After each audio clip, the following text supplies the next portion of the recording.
that is my homemade pork patties, guys. So, good afternoon to everyone. Next, we're going to do, today is almost 1:30 in the afternoon in Norwegian time. Ang gagawa natin ngayon, gagawa tayo yung quick and easy pork patties para sa pamilya dinner. So, ito yung mga ingredient gagamitin natin. Mayroon tayong 1 kilo and 300 gram. Mayroon tayong 2 tablespoon na potato meal and 1 egg. Ihalo mo lang lahat dito, guys, yung mga ingredient.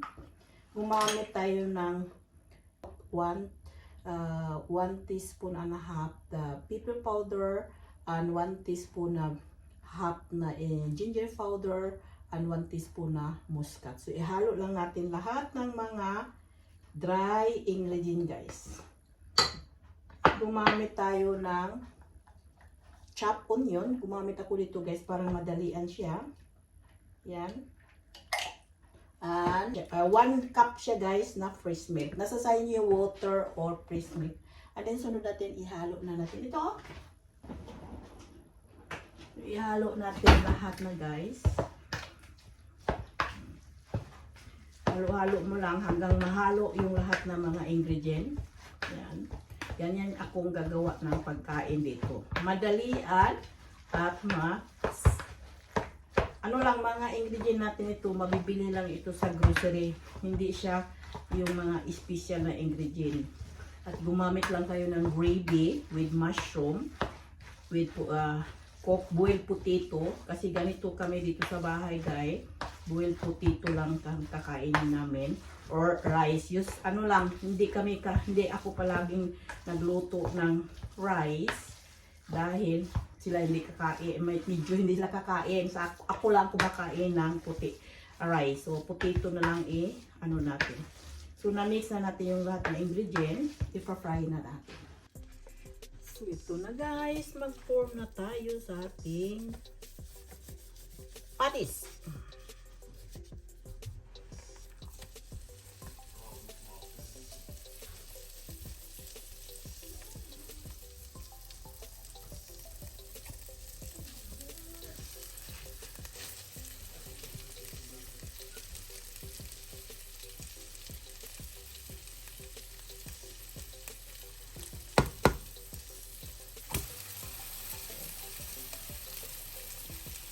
Gumamit lang akong cup, guys, para siyang yan.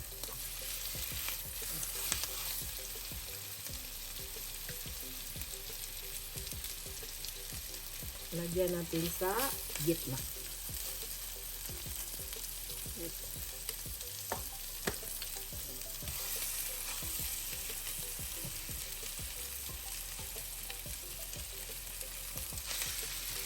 Yan, i-freeze lang natin ito. Freeze. Yan. Para magkapareho siyang laki. Yan. And then, i-medium temperature, guys. So, guys, yes! Ganyan lang, guys. I-freeze natin kaunti.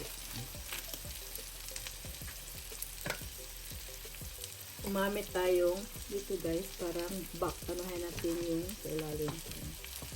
Yan. That is it.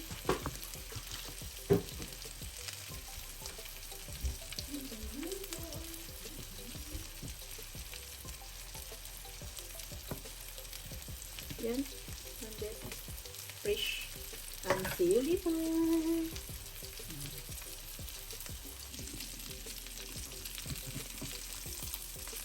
Yes! Diba? Ganyan, guys. It is delicious and yummy.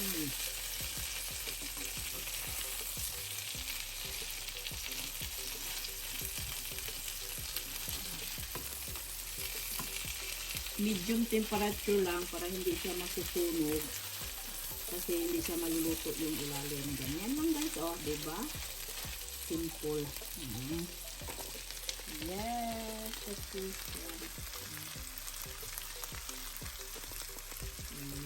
yummy. So that is my homemade pork patties, guys. Yes!